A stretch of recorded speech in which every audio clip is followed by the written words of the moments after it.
interconnected ocean, a vast blue expanse critical to life on Earth. And there's no better animal to represent the story of the ocean with all its splendor and uncertainty than the killer whale, or as it's scientifically known, the Orcinus orca. The orca lives in every corner of the ocean, from the Arctic to the Atlantic, the Southern to the Indian, to the mighty Pacific and beyond.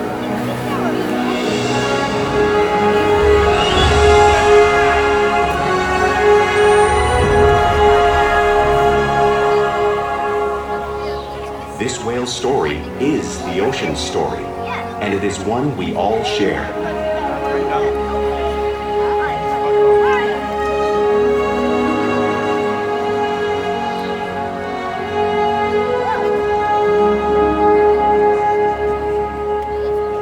Welcome to SeaWorld's Orca Encounter. My name is Robin, and I'm honored to introduce to you these intriguing and majestic animals.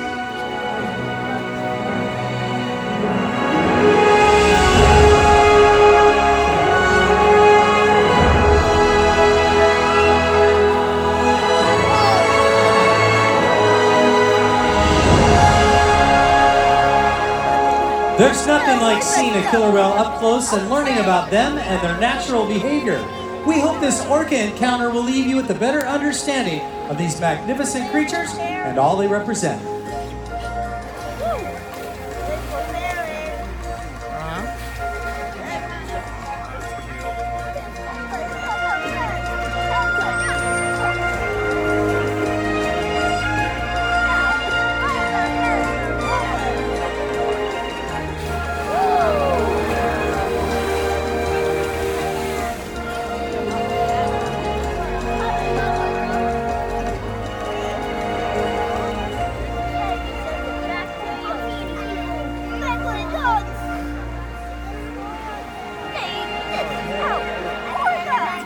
While they are found in every ocean, orcas living off the coast of Iceland are quite different than those near Costa Rica.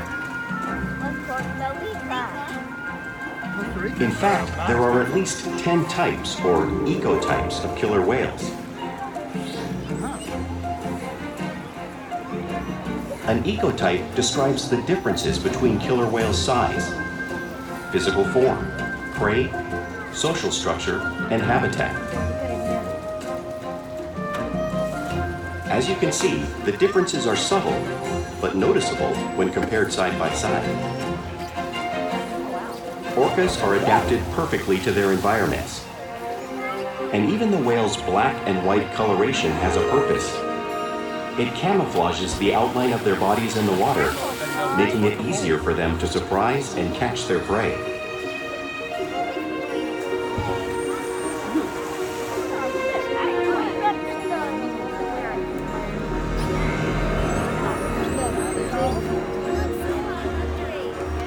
When viewed from above, the black of the whale blends in with the dark depths of the ocean.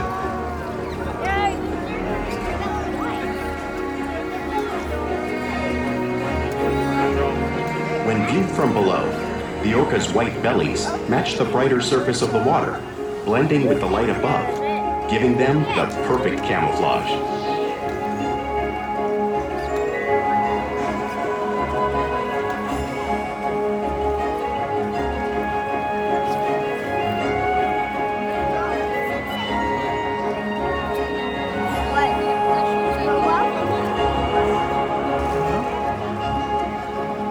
Killer whales truly are a natural wonder. And right now, Kalia is going to help me demonstrate some of their physical characteristics.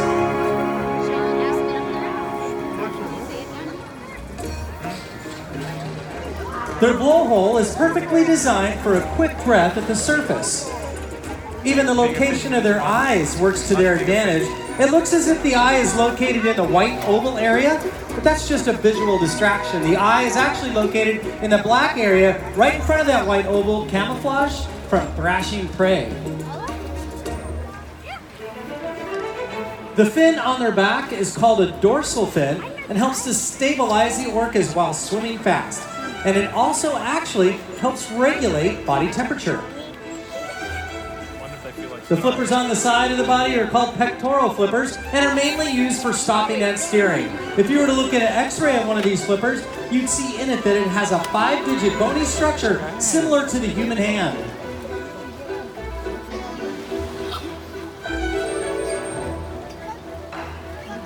The lobes on either side of the tail are called flukes. The tail flukes are the killer whale's engine, propelling them at speeds of nearly 30 miles per hour, like some of our speedboats. They swim the fastest and use the most power when they lift their nearly 10,000-pound bodies completely up and out of the water.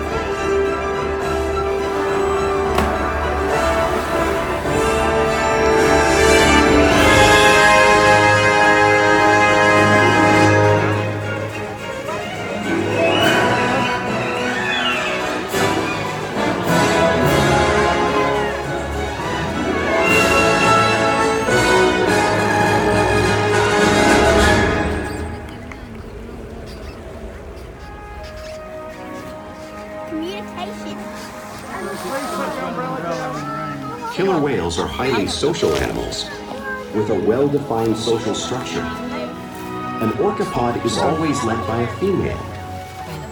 Though just half the size of her male counterpart, she is in charge. It's all about attitude, not size. Because they live and work as a group, orcas need to communicate with sounds and body language. Orcas use clicks for echolocation or navigation.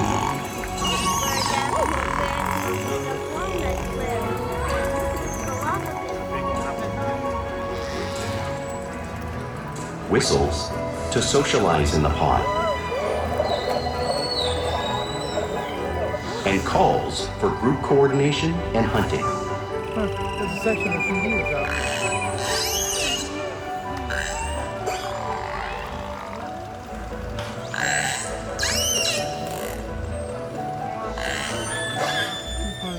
Vocal development studies here at SeaWorld show that early on, calves learn vocalization from their mothers. But as they grow, they learn from others close to them as well. This is a bottlenose dolphin call that Shuka learned and even taught other killer whales here at SeaWorld. In fact, orcas are the largest members of the dolphin family.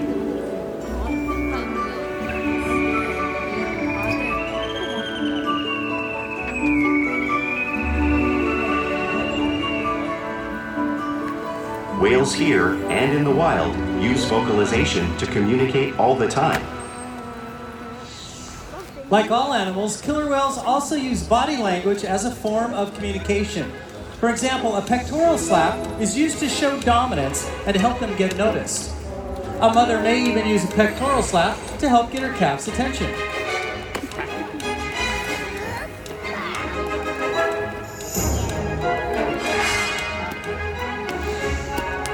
But when they really want to be heard, they reach.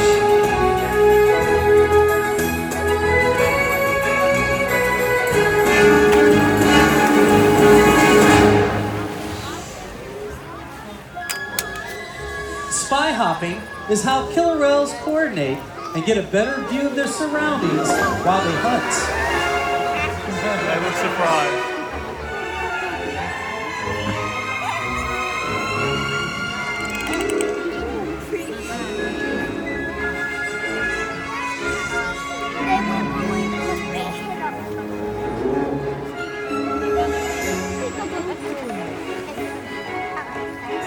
Fluke slaps are another form of communication that killer whales use here and in the wild.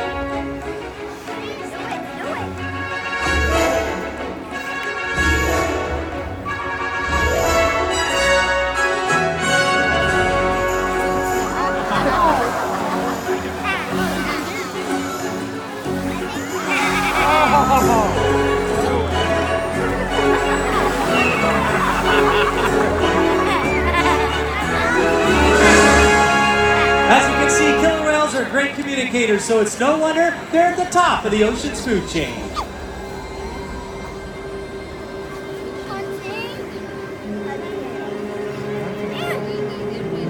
Killer whales work together to rear their young, protect their pod, and most importantly, pursue, and catch their prey. Every day they cooperate to survive in the wild oceans of the world. The orca's hunting techniques are as varied as the whales themselves. Norwegian killer whales will circle herring, herding them together. The whales use sounds to coordinate with each other and to disorient the herring. With the fish confused and contained, the whales stun them with their powerful tail flukes, making for an easy meal.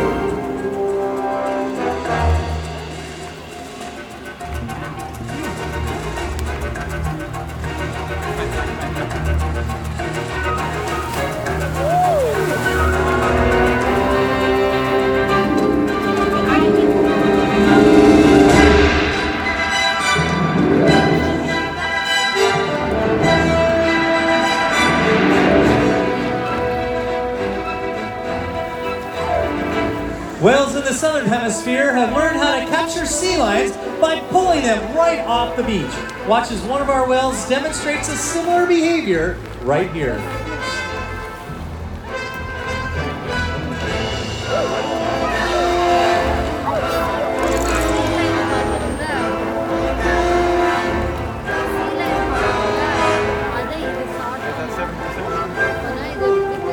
Antarctic orcas have learned how to create a wave that washes over floating ice, knocking unsuspected seals into the water. Watch as our whales perform a similar behavior, creating a wave, demonstrating one of the many complex and impressive hunting abilities killer whales have learned around the world.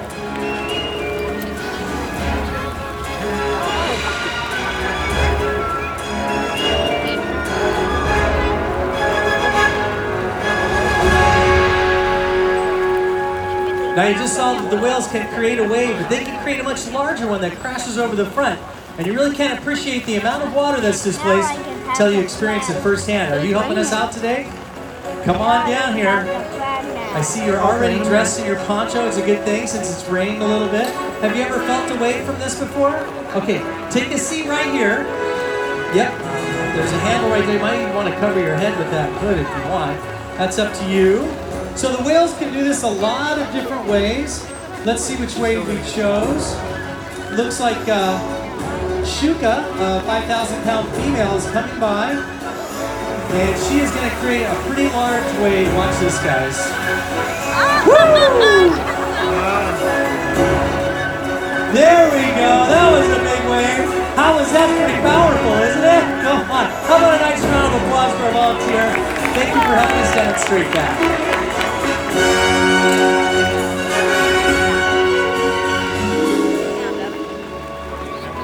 Now, because killer whales live in all oceans of the world, it's no wonder that they hunt on a wide variety of prey, including other whales and dolphins.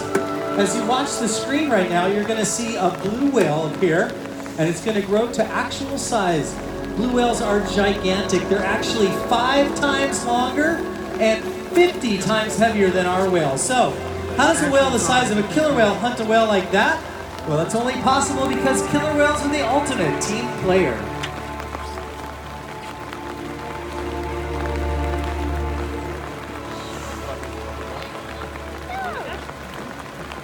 In this example, we see the larger male orcas surround a sperm whale, forming a perimeter, while the females continue to drive the whale forward until it reaches exhaustion.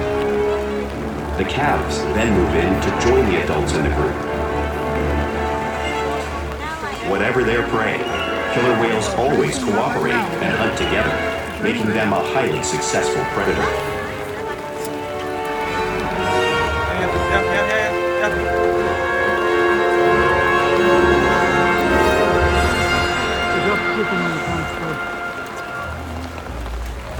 Play is an important part of everyday life for killer whales. It's how they teach their young how to hunt and practice those skills as they grow. Now you can often see orcas showing off their playful side in the wild. And also right here at SeaWorld.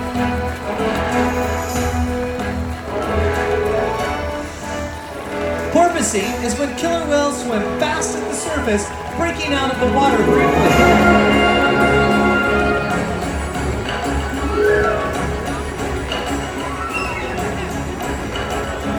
Now you can see them doing this when catching a rod in the wake of the boat, or even surfing in a wave.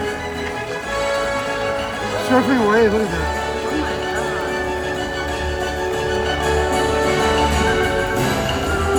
That's cool.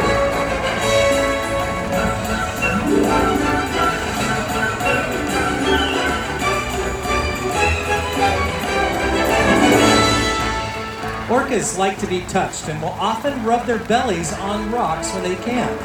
Now we also see our whales rubbing their bellies all over different surfaces here, just like the whales in British Columbia will.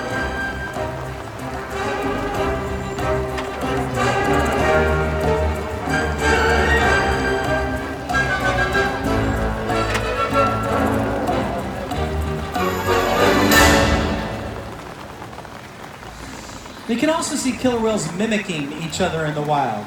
We also see that here all the time. The whales always seem to be learning and mimicking each other.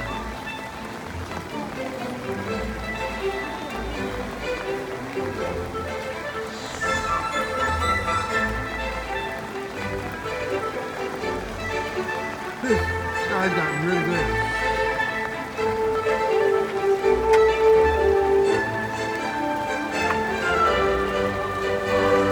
Playful behavior has a purpose. Tail whips are used in hunting to stun fish. But today, these whales are going to be stunning all of you. Oh wow, way up in the face.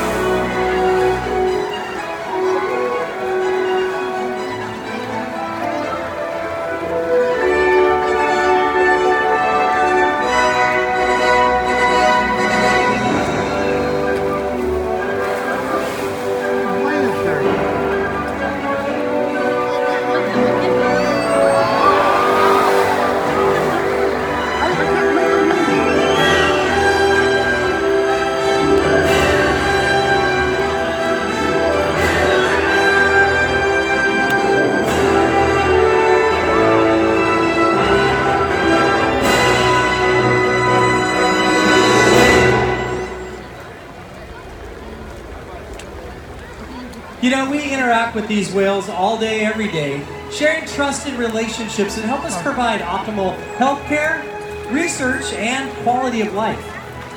The whales here at SeaWorld actually take an active role in their own health care. You can see on the screen right now, veterinarians working closely with our whales performing a sonogram. Also at Stave, you see that Shuka is providing a body exam and up to including her tail flukes, which she will gently place in our hands. It's a very important behavior. Not only does it show the trust between the trainer and whale, but that's where we withdraw a small amount of blood to monitor the overall health of the killer whale. We've also trained them to slide up onto a scale, and we can routinely weigh the whales. We weigh them every week. Now, we've been doing this for 50 years, so we've learned a lot about killer whale growth rates that's pretty much impossible to obtain from animals in the wild. We've even trained these guys to let us take a breath from their blowhole because of the relationship we built day after day right here at SeaWorld. Right now I get to highlight just one of our killer whales here. Little Makani right here. He was born right here on Valentine's Day. He is currently 6 years old. It is a privilege to work with him each and every day, and he has already participated in research projects that benefit his wild counterparts. You know, we train these guys something new every day to engage and challenge them. But of course, exercise, diet, and play help keep these guys in great shape.